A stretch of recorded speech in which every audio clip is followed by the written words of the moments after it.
Selamat siang sahabat Victory News. Hari ini Victory News mendapatkan kesempatan eksklusif untuk wawancara dengan Ketua Umum PSSI, Bapak Komjen Pol Purnawirawan Muhammad Iryawan atau yang sering kita sapa dengan Bang Iwan Bule.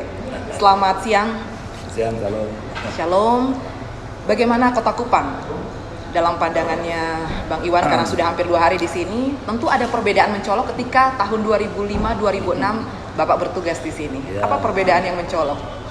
Cukup pesat ya perkembangan pembangunan ya, terutama pariwisata, hotel-hotel cukup banyak. Sekarang di pantai ada Aston, On The Rock, dan Swiss Bell, apalagi itu banyak ya. Dulu hanya hotel tertentu aja, Kristal ya. Kristal. Dan mall sudah ada tambah lagi Trans dengan Lipo. Ya, ada rumah sakit Siloam lagi, luar biasa ya. Jadi saya senang kembali ke Kupang, bisa bernostalgia dengan saudara saya yang ada di Kupang dan di NTT secara umum. Kemarin turun dari pesawat tidak langsung ke tempat acara, masih jalan-jalan dulu katanya. Kemana saja kemarin Bapak? Ya kemarin ketua ngajak istirahat, saya bilang kalau istirahat di Jakarta gampang. Tapi kalau saya ingin lihat kota Kupang langsung, kita ketemu Mosain, kemudian ke Gua Monyet, tempat saya iseng di sana kalau sore-sore itu. Kemudian ke tempat saya tinggal Jalan Nangka di Ubo, ketemu dengan saudara-saudara teman saya di sana. Terus balik kota dan acara. Adakah makanan khas NTT yang memang sudah lama dirindukan dan tidak pernah lagi makan ketika sampai di Jakarta dan lagi rindu untuk makan di Kota Kupang? Apa kira-kira? Jelas daging CI. Daging CI. Yang kedua, yang belum kesampaian makan jagung bakar di depan kantor gubernur itu. Mungkin nanti sore kita. Nanti sore ke sana ya. Sama ke Pantai Lasiana dan mau makan kelapa ya. Ya, siap. Baik, Pak Ketum. Kemarin, tepatnya tadi malam, pelantikan langsung dilaksanakan oleh Pak Ketum sendiri untuk pengurus Asosiasi Provinsi PSSI Nusa Tenggara Timur. Apa harapan, karena Pak Ketum datang sendiri tentu tantangannya pasti lebih berat. Harapan Bapak dan juga ingin memberikan semangat kepada mereka supaya bekerja maksimal untuk memajukan sepak bola NTT. Yang pertama dulu saya berterima kasih pada Pak Gubernur ya. Victor Laiskodat, kebetulan sahabat saya lama juga. Jadi saya baru pertama kali melantik Asprop, ketuanya dan eksekutif komite di NTT ini. Biasanya saya serahkan ke EXO dan ke Sekjen. Karena memang Pak Gubernurnya cukup atensi kepada sepak bola, telepon langsung ya. Nah, saya luangkan waktu untuk melantik. Tentunya saya yakin NTT ini sepak bola akan maju karena memiliki seorang kepala daerah yang care terhadap sepak bola. Sehingga banyak peluang yang akan dimanfaatkan oleh Asprop.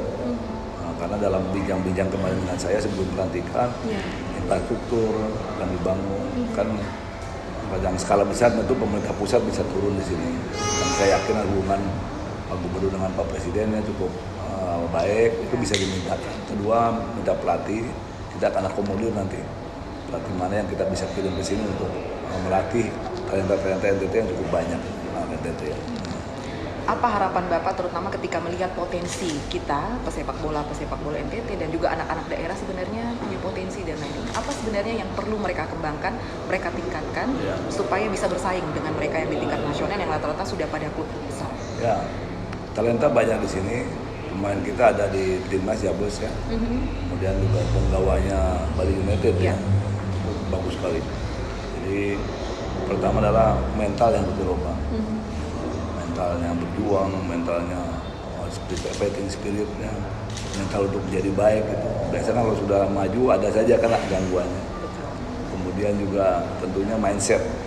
Bahwa sepak bola ya sepak bola itu suatu keindahan, teknik, skill, strategi, dicampur dengan seni ya dan kebersamaan. Bukan sepak bola menjadi ajang tinju, menjadi ajang karate itu udah nggak ada lagi dan Pak Gubernur sudah satu persepsi sama kita. Ya kalau mau tinju aja ada ringnya. Silat aja. Sepak bola. Kita lihat negara lain, badannya besar juga nggak ada dia berantem di lapangan. Nah kita harus merubah mindset itu. Meskipun kita tahu kan fisik di sini kan cukup kuat kan. Jadi itu dirubah. Kemudian disiplin kepada seluruh pemain untuk betul-betul care terhadap disiplin yang ada. Disiplin waktu, disiplin makanan, disiplin minum kayak. Jadi ada jeleknya mungkin nanti setelah dia main bagus dia mulai alih ke minum itu mungkin perlu. Dan fisik perlu ditingkatkan kembali. Stamina fisik bisa ditingkatkan untuk kemampuan outdoor atau daya tahan waktu pertandingan baik 2 kali 45 maupun 2 kali 60 menit. Ya. Jadi daya saing, disiplin, ya. dan juga mereka harus mental ya, dan bermain bola dengan damai. Damai. Ya. Ya. Tidak ada adu fisik di situ, tapi adu kelincahan strategi. Teknik. Nah, apa dukungan PSSI? Karena Pak Ketum datang sendiri tentunya melihat dengan langsung bagaimana perkembangan sepak bola di sini. Apa dukungan PSSI untuk NTT ke depan, terutama untuk kemajuan kami kan ikut dengan Sekjen. Sekarang hari ini Sekjen lagi tugas memberikan technical meeting kepada pengurus yang baru, sehingga nanti akan terjadi diskusi satu persepsi berkaitan dengan pembinaan sepak bola di sini. Dukungan lainnya tentunya kami sampaikan tadi. Kami akan coba juga dengan Pak Gubernur, Pak Presiden, kami akan dukung juga berkaitan infrastruktur yang ada di sini. Apalagi NTT akan menjadi penjara PON 2028 kalau salah ya. Indahnya nanti ada stadion di sini mungkin satu, di Flores satu, kemudian di Sumba satu. Itu obsesi Pak Gubernur dan saya juga menangkap cukup satu persepsi dengan saya. Semoga itu terjadi ya Pak. Nah, 2 pertanyaan terakhir terkait dengan kondisi sepak bola Indonesia saat ini seperti apa? Bisa diberi gambaran terutama di tengah pandemi COVID-19. Kita baru saja bergulir, Liga ini baru hampir 6 bulan lah ya. Setelah 1 tahun 8 bulan mati. 530 hari tidak ada sepak bola Indonesia, itu luar biasa. Dalam hitungan filosofi sepak bola, dalam definisinya, kalau 1 tahun itu tidak bergulir kompetisi, 1 generasi hilang. Jadi kita cukup rugi memang. Tapi ya, bahwa dikata apa, memang COVID kemanusiaan kan lebih diutamakan. Sehingga cukup banyak tertinggal sepak bola Indonesia dengan tidak ada kompetisi hampir setahun 8 bulan itu luar biasa.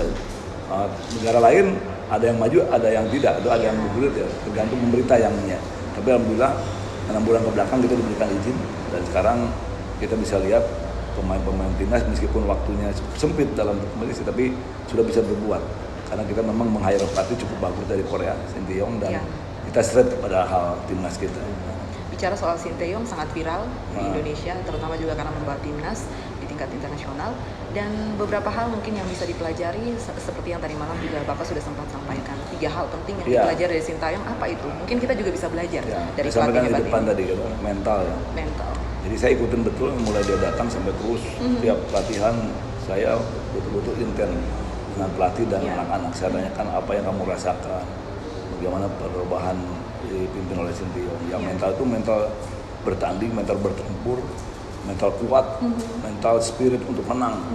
Itu yang kemarin yang dikatakan masih kurang di kita.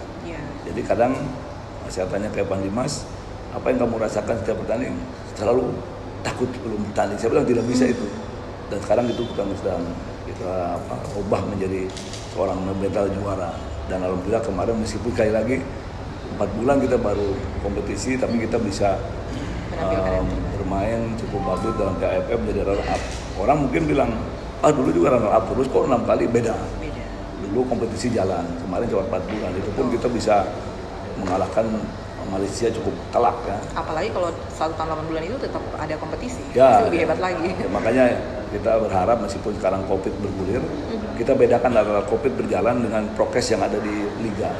Itu sudah ada aturannya, karena ada turunan buku dari FIFA, AFC, AFF ke PSSI. Jadi saya minta publik tidak usah terlalu pusing dengan COVID yang ada. Tetap kita prokes kita jaga di klub-klub Liga ini. Karena begitu tidak bermain karena COVID, kita isolasi 3 hari juga paling dia sembuh, maka bermain lagi. Kalau kurang pemain, ada pemain youth, pemain muda yang ada di klub-klub. Jadi tetap kita harus melakukan liga bergulir, jangan sampai liga berhenti. Karena kembali sekali lagi ruginya cukup besar.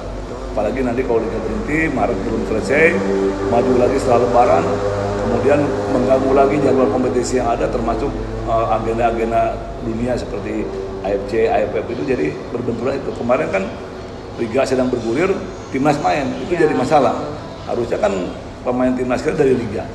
Jadi begitu timnas main, semua diberikan. Kemarin hanya 2-2 tiap klub, sehingga tidak membawa pemain-pemain yang dirasakan cukup mumpuni oleh saudara Cynthia oleh pelatih kita. Baik, terakhir Bapak, apa harapannya silahkan disampaikan terutama untuk orang-orang muda Nusa Tenggara Timur yang sebenarnya semangat main bola, cuman ingin bertarung masih takut. Ya. Dan kadang-kadang sudah masuk klub pun belum ada daya juangnya. Disiplin apalagi dan bagaimana bermain cantik, bermain dalam damai. Ya. Silahkan pesannya untuk menguatkan dan meningkatkan sepak bola di NTT. Khusus untuk saudara saya di NTT ya, kalian banyak talenta di sini, fisik kalian bagus. Saya minta memulai sekarang dibenahi bahwa main bola adalah suatu seni, suatu skill, satu teknik, strategi, dan spirit yang kuat. Sehingga itu yang menjadi acuan pemain bola. Jangan keluar dari itu. Pemain bola bukan adu fisik atau adu full body contact. Itu ada bagiannya, itu tinju dengan silat. Tadi malam sepakat dengan Pak Gubernur itu tidak boleh lakukan lagi. Sehingga adalah adu skill, adu strategi, adu teknik, adu skill, adu semua saya yang ada kemampuan masing-masing individu. Kemudian jangan mudah menyerah. Mempunyai fighting spirit tinggi, kemudian disiplin yang betul-betul ketat, termasuk disiplin waktu, disiplin berlatih, disiplin makanan. Karena itu penting ya. Anda bisa baca di literatur sekarang sudah bisa dibuka. Kenapa Ronaldo umur 37 tahun makin matang, makin mantap? Karena dia disiplin berlatih, disiplin makan, disiplin dan sebagainya. Yang berikut tentunya asah terus, kemudian lakukan latihan terus, sehingga nanti Anda biasa bermain dalam suatu lapangan atau mungkin dalam atmosfer tertentu.